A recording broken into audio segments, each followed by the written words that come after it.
Excellent. Let's get started. About 3 years ago, I was in an executive education session, and I had the CEO of one of the large German manufacturing companies in my session. So he was asking me he had put in a bid for a large tender for supplying solar panels in India.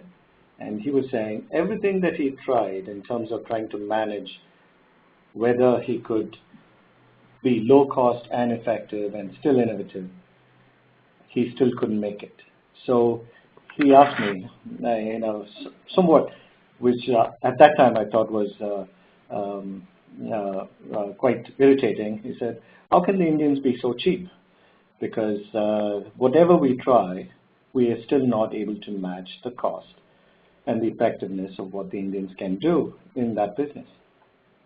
But then after thinking about this, I said, well, it's probably not the whole thing about being cheap. Is you have to turn it around on its head to say, what is it about low-cost innovation that we can replicate, that we can take as a lesson, and then apply, not just so that we can compete in the emerging markets, whether it's Brazil, India, China, wherever it is, but actually to come back to the Western world and then say, can we save our own markets? Can we figure out ways in which we deliver products or services which are very expensive now in a much more cost-effective manner? So many of you are going to join us in the MBA course in another month or so. But the idea of an MBA is just this, is that you should be exposed to questions that would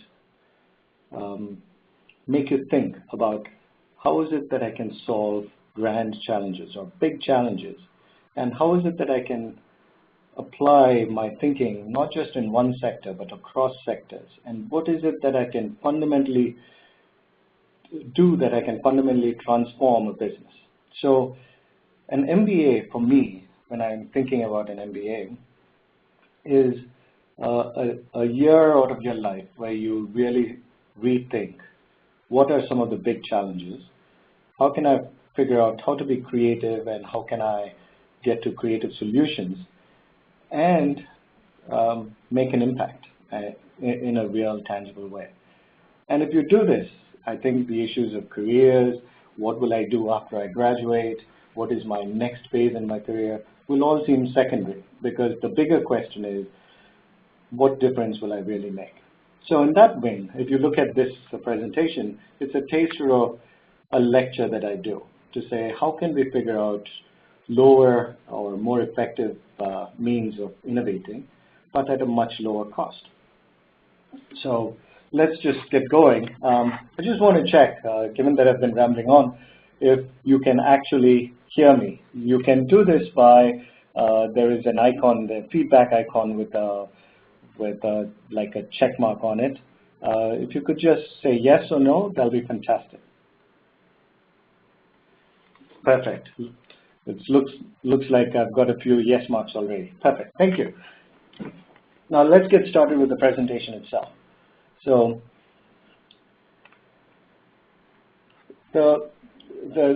when you look at this, several times I interact with CEOs and executive board members and so forth, and when I ask them what kinds of problems do you think the developing world needs solved, they tell you some things like, there are massive problems with earthquakes and so forth, but you have to reframe that and think differently and then say, 1.7 billion people in the world lack access to clean water. And you would think that it's just the presence of natural resources. And and that's not the case. It's the ability to say, can we have systems to make sure that we can be innovative in how we use water, how we access water, how we store water, and all those different related issues.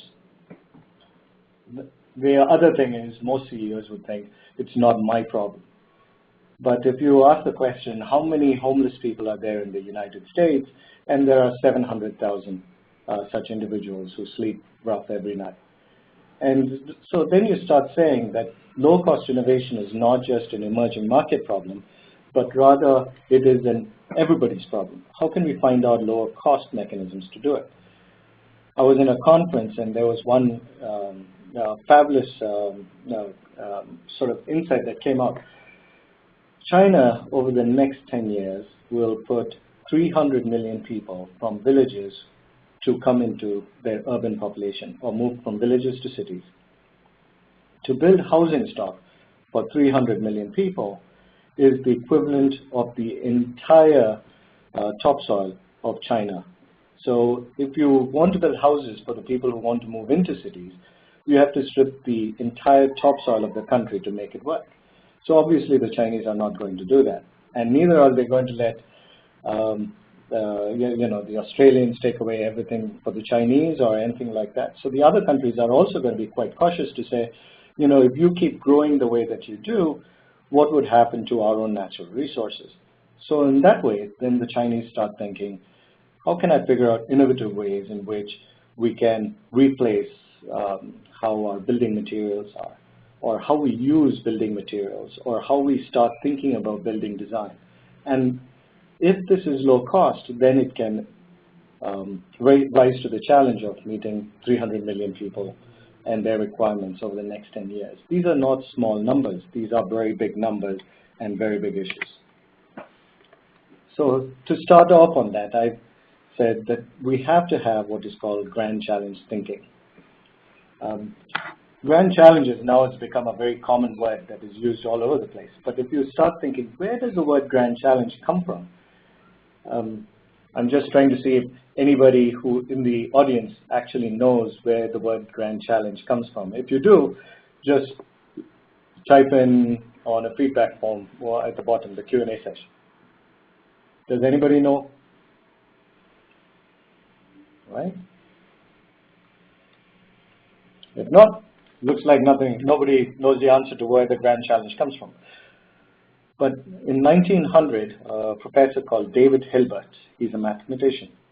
So in math, he said that there are, I think, 26 problems. In a conference in 1901, he said that there are 26 problems in mathematics that are not solved and unsolvable, which are grand challenges.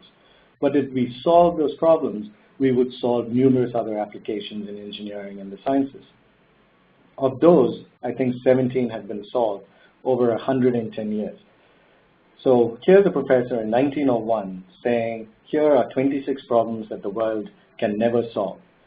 And he calls these grand challenges.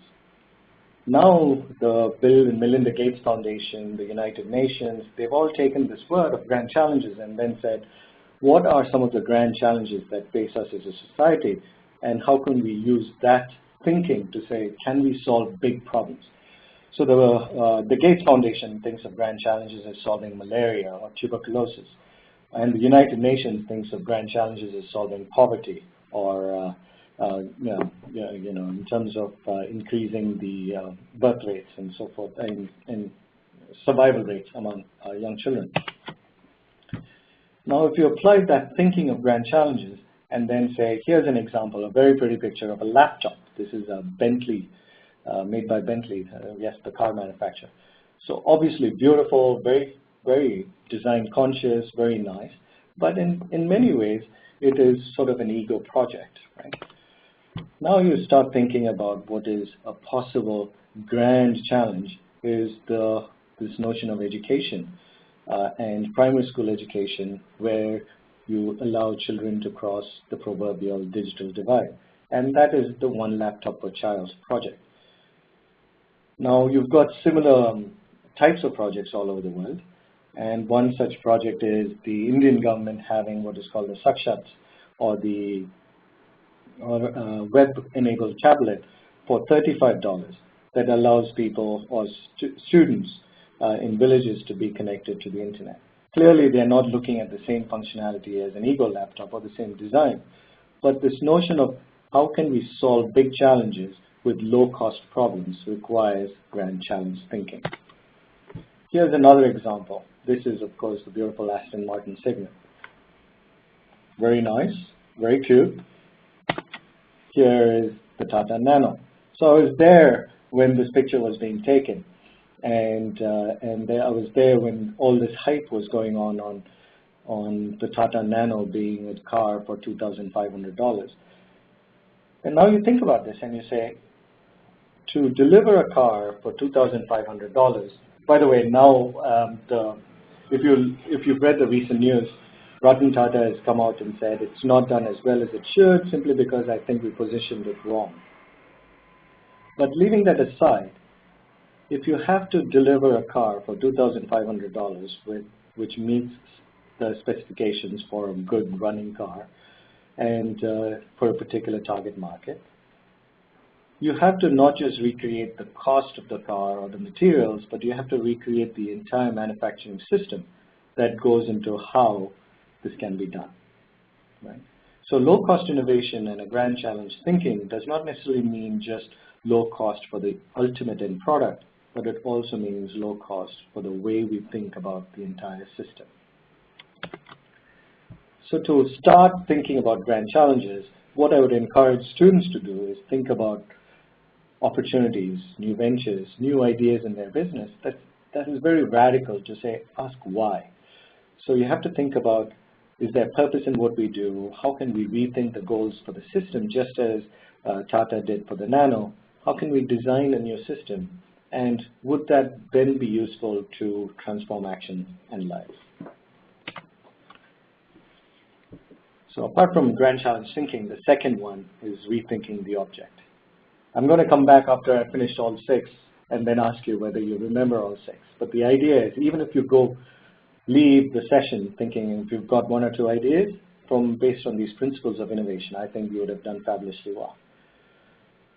The second one is rethink the object. So Imperial is right next to another famous institution.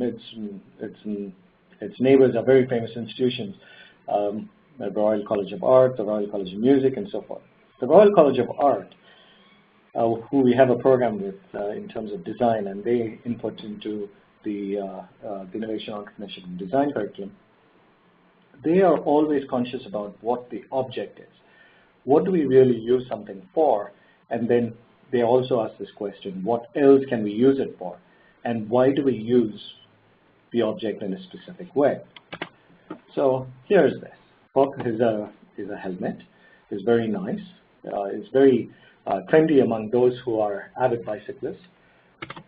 Here's another one, which is a helmet made completely out of cardboard. So you can see the top layer is plastic. It's waterproof. But the trick here is that cardboard helmet is 3 times stronger than its closest rival in terms of performance. It is more robust. It lasts longer. It can, if you soak it in water for 17 days, it still performs 3 times better than its closest rival. And that was created by a student from the Royal College of Art, a fellow called Anirudh Surabi. And Ani, when he was designing this, he was thinking about how can I take these materials, make it completely low cost, that my cost structure allows it to be used not just as a fashionable helmet as it is shown now, but also potentially as a disposable helmet. So you could use it, and for those of you who come to London or who are in London, there are a lot of these blue bicycles around where you can rent them for the hour or for the day. The idea would be that you can then also buy this helmet and for £3, £5, and then dispose it off at the end of the day. So you take the idea of disruptive innovation, you take the helmet as an object, and then say, how can I make it low cost, but then repurpose it with all the materials that are associated traditionally with the helmet. Here's another one, the Brita water filter. Here you can see this. It's very It's there in pretty much every home. And you think about this and you'd say, well, it's clearly functional, it does the job. And in the UK, we are always concerned about water taste, and in different parts of the world, they may be concerned about whether they have water. But still, the functionality of drinking water in the UK is completely different. It assumes, in the first go, that there is running water from a tap. But that's not always the case. This one is Light Straws, a company that does these straws for $1, a little more. And the idea is to have clean drinking water from streams, puddles, wherever it is that you can get water in a way that is safe to drink. So if you look at the Brita water filter, the design, the purpose of the object, and the underlying assumptions are fundamentally different from Light Straw. So you have to start asking, what is the object for, and how else can I use it in a different way? So let me play this video and then see if you can get that as well.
That's pretty clever, isn't it? So what did Puma actually do? If you had said, oh, they repurposed the plastic bag and gave it as completely dissolvable bag, which is completely biodegradable, everything, that's absolutely right. So Puma, what they're doing is they're positioning it as something that helps save the world. But what they're really clever at doing is that it's taken you about 3 minutes in which you take the bag, put it in hot water, dissolve it, and then pour the water out. But all the while, what you're thinking is, Puma is such an awesome company. Right? So what they've done in this is taken a low-cost way of reducing the plastic bag problem, but also created a lot more affection from the consumer with the brand of their product. Right? So it's a different way of thinking, what is the object and how can I use it in my business? So when we think of rethinking the object, how can I think of product positioning? How can I think of functionality and design? And as Puma did, how do I change the interface experience? How do I interface with the product, and what is the customer experience in this process? So in doing so, they've not only found a low-cost way, they've radically changed the way customers perceive them. So you see, this is not just about how companies are saving the world by solving big problems or tackling health or energy or different issues like that, but it's also about bringing those ideas back into your existing business and then saying, how can we save our existing competencies? Another way of thinking it, the third one is life cycle cost thinking. So our typical, when we talk about cost, we think of what is the cost of a product. We think of Some of you may have done this already. You take the lifetime revenues and then you discount it and you say, here's the net present value of a particular product or service. What you'd want to think about in low-cost innovation is it's more than just the product or service cost. What are the life cycle costs? In other words, is there parts of it that you can reuse? Are there parts of it that you can reposition? I have one of these bags. This is Paul Smith's messenger bag. Very nice. Slightly expensive. It's about 400 pounds. But it's just beautiful. It's very convenient, elegantly designed. It's just very nice. Here's another one by a company called Freytag. What Freytag does is this, is that the material you see at the background is the material used from shipping containers. So Freytag, what it does is it goes to these companies that does shipping and goes and says, you know, once you've finished the branding associated with the container, you'll have to get rid of the material on which the branding is. So it says, can I take that? And I'll dispose it off for you.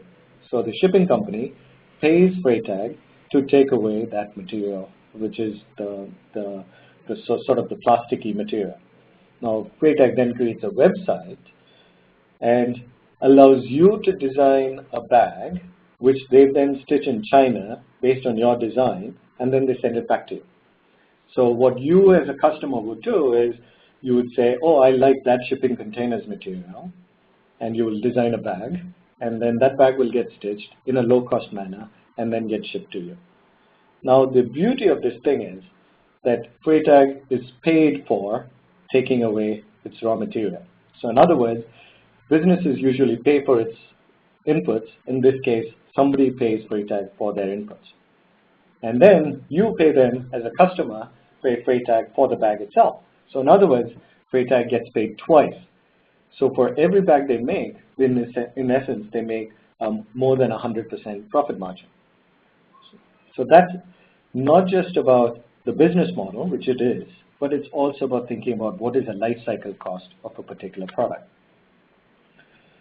So Nokia, that you've heard of, is a company that does so many different gadgets, and in the past, over the past 100 years, it's gone from forestry, from salmon fishing or Arctic fishing or whatever it is, to plastics, to tires, and then finally to cell phones and digital media and communications.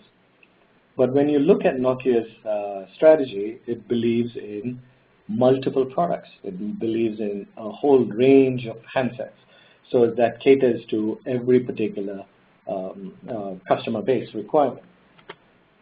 In contrast, Apple's design is completely modular. It has only one phone, and the parts of the phone are such that it can be easily replaced from, you can replace parts of it so you don't have to replace the whole phone.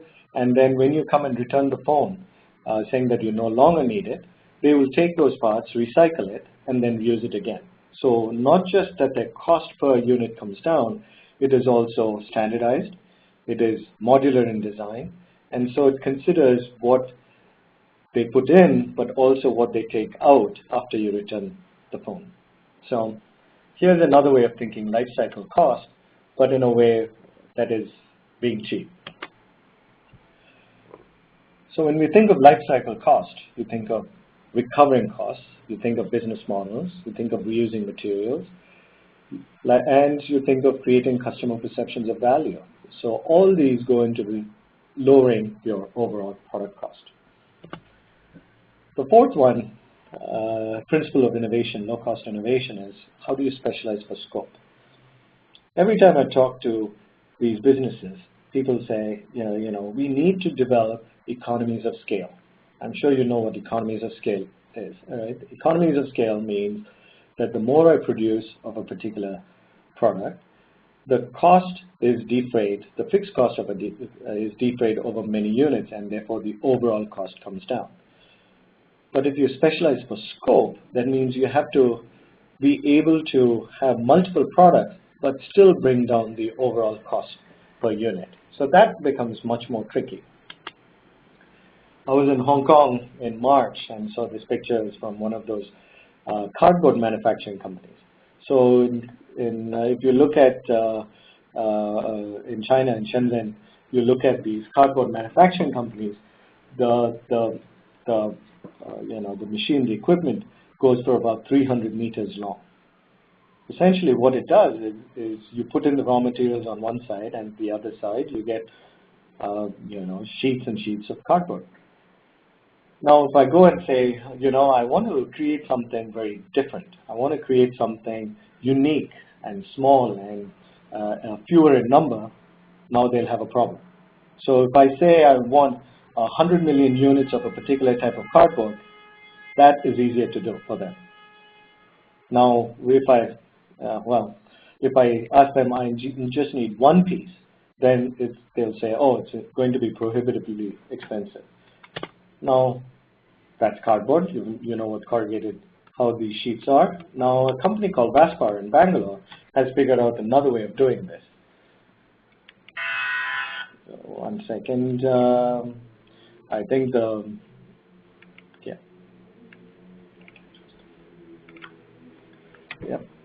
So let that finish.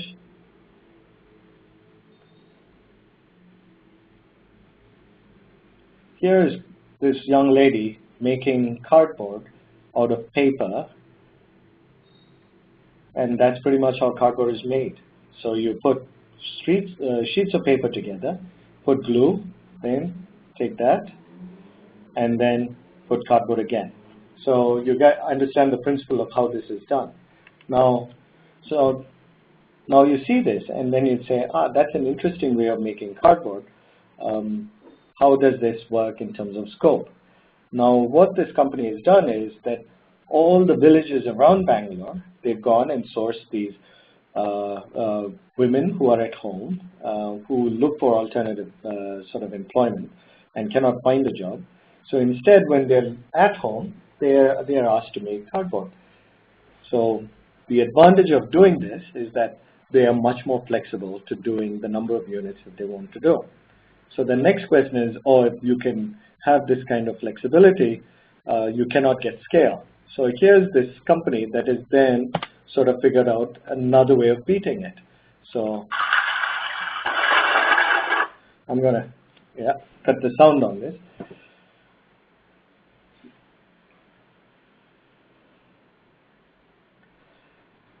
What they're doing with that cardboard is building an entire house. And they would build a house which is around $2,500, $3,000 all told.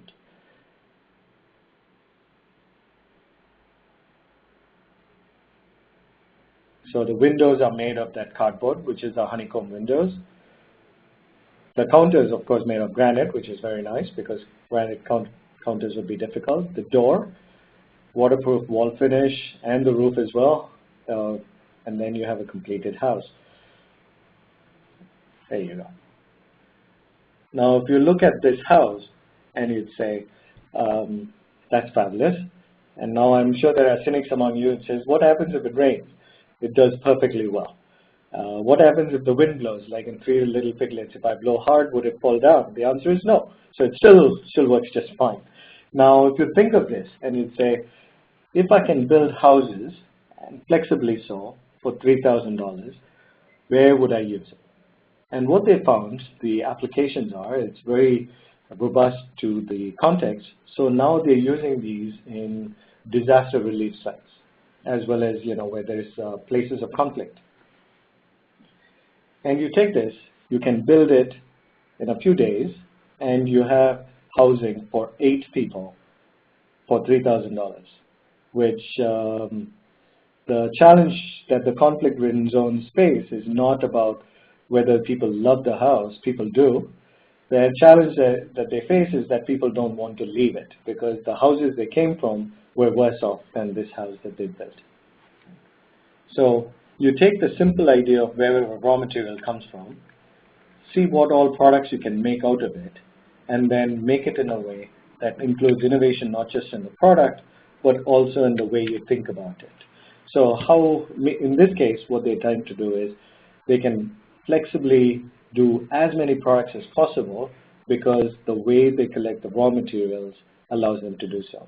So here's an example of a company that is specialized for scope. And the fifth one now is resource bricolage. Bricolage is a very French word for trying to make do with almost nothing at hand. In other words, how can we, in India there are different ways of calling it. I think Jugaad is one way that they call it now, is essentially innovating based on pretty much whatever you have as a resource. Philippe Starck is one of our fabulous designers, and if you go to Harrods, which is a shopping shop close by, calling it a shop is pretty much denigrating it, but otherwise, still, as a retail store, you go there and you get the best of everything. And this is essentially a juicer, so to squeeze lime juice or oranges. This is also a juicer, and it's made of bamboo shoots.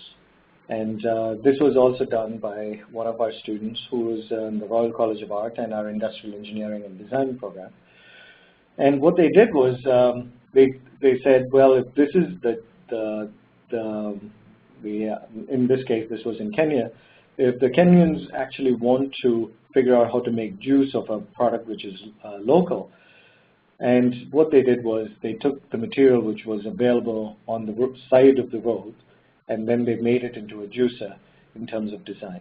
So simplicity in how they designed it was based on what product or what was cheaply available without actually paying for it.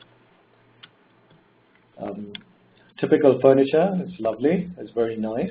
It's based on teak, it's a very nice solid wood. And now if you go to Kevin Costner's house, which is in London, I'm not sure if we'd invite all of us there, but essentially you go there and you find that his entire apartment is made of furniture which is reclaimed. So it's reclaimed not just as in terms of, you go to a garage sale and pull out whatever you think looks pretty. In fact, what he's done is he's taken wood from different materials, and then you look at the table, and there is design element in how they've recreated it based on completely thrown away materials. So this is also sort of a different way of saying, how can I reclaim costs and indulge in bricolage in a way that says, if there are resources that are pure in nature, but that are present, how can I create more value out of it? So I would usually call this making the useless useful, saying, is there some value from resources that would otherwise be fallow? And the principle behind this is, how do we redefine the meaning of what is useful or useless? And the last one is super functionality. When we think about the products that we use currently, we say, how can a business create one product that caters to as many needs as possible for everybody, as big a market as possible?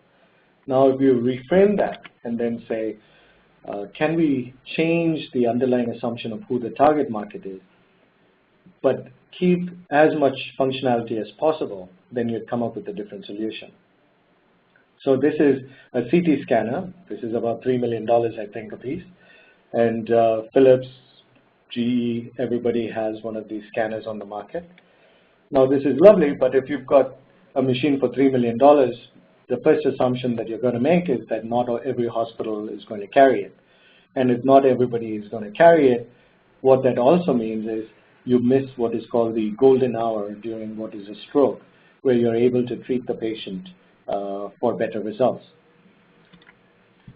What GE then comes up and says is, here's a smaller scan that does a very limited functionality, but it does a crucial functionality. What it does is it allows midwives and nurses to actually go scan the pregnant mothers to see if their baby is doing well.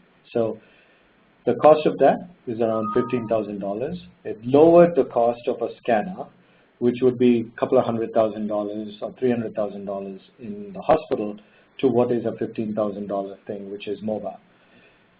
So not only does it solve the challenge of every hospital having it, it creates an additional incentive for people to just move around and actually go to the mother where they can then provide the service or benefit. You've seen this arm before. This is a prosthetic arm, but this is called, if you've seen the movie, I think Star Wars, this is called the Luke Skywalker arm.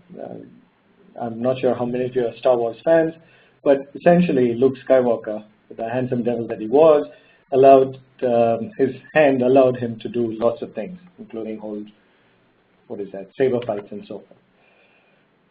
But when you look at that, the prosthetic, it was multifunctional and so forth. And here is another one done by a company which was used Stanford's engineering group in terms of design, but is actually in Jaipur, in a town in Rajasthan, in India, in North India, where it creates prosthetics for about $20.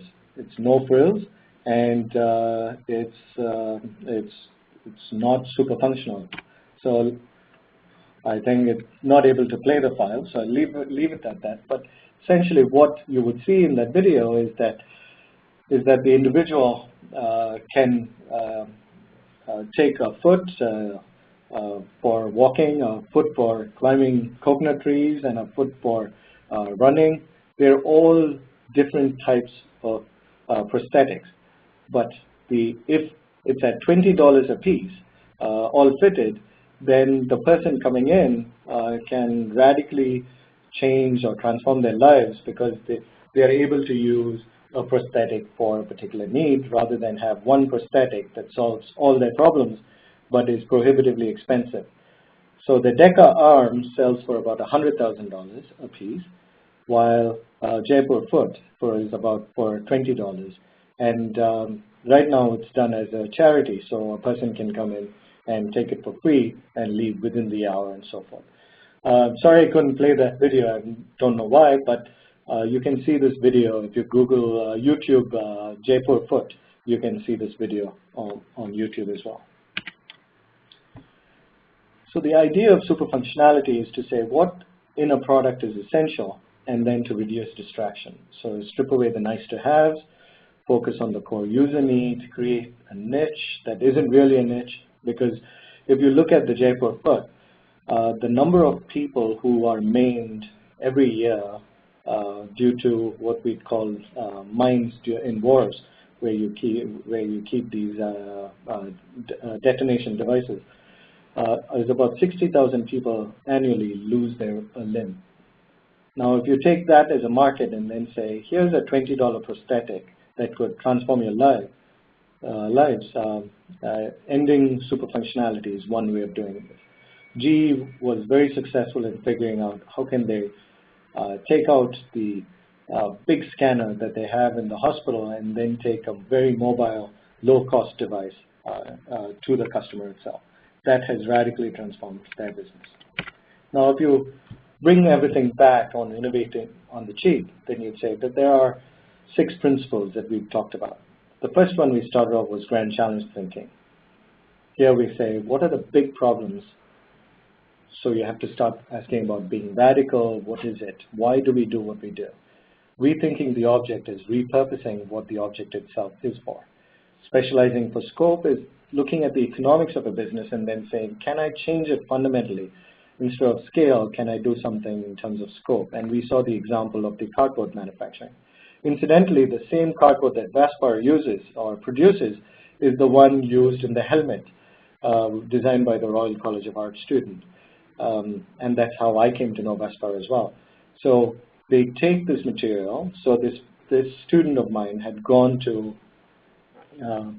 China trying to ask them to produce this material, and it turned out that they couldn't do it for lower cost. So he came to me saying, how could the Chinese not know how to do low-cost cardboard? So then after a bit of snooping around and searching around and everything else, they found out this company, Vaspar, that leverages scope but does it at a much lower cost. And Life cycle cost thinking is thinking about what is the entire life cycle of the product or service rather than just the inputs into the particular product. Resource bricolage is can we think of making use for something that is not of use or of value? And super functionality, ending that means can we figure out what a core user need is and then create products or services to that effect? What you will find when listening through this is in about 40 minutes, what we've gone through are 6 principles. But these 6 principles are not functional areas. In other words, if you come into Imperial and you're thinking, is this a marketing problem? Or is it a business or economics problem? Is it a finance problem? Is it a strategy problem? What we're trying to dispel is this notion of this functionality and instead say, what is the problem? And how we solve it could draw from different disciplines. So turning around and asking, what is a fundamental question is more important than saying, where does the solution come from? I remember in the 70s, late 70s, early 80s, there was this survey of when the MBA was first introduced a few decades ago and became popular. They were trying to answer the question, why is an MBA important? And you'd have, some of you probably have answers to that already. But most people expect it because we can come up with creative solutions. What they really then figured out, the MBA, useful MBA, was one, because people could articulate or fundamentally define a problem. So you could come up with many solutions, but that's not the main issue. The main issue is, can we define a problem that can then be solved? So hopefully, many of you will be here. We'll have this chance to interact and then take on big problems that could transform not just businesses, but the way we think of ourselves and what role we have to play. Thank you very much. I'm just wondering if we have a few more minutes. If you want to open up for questions, I'm happy to do so. So if you have any question, you could type it up. I'll ask Phil or somebody here in our team to be the moderator.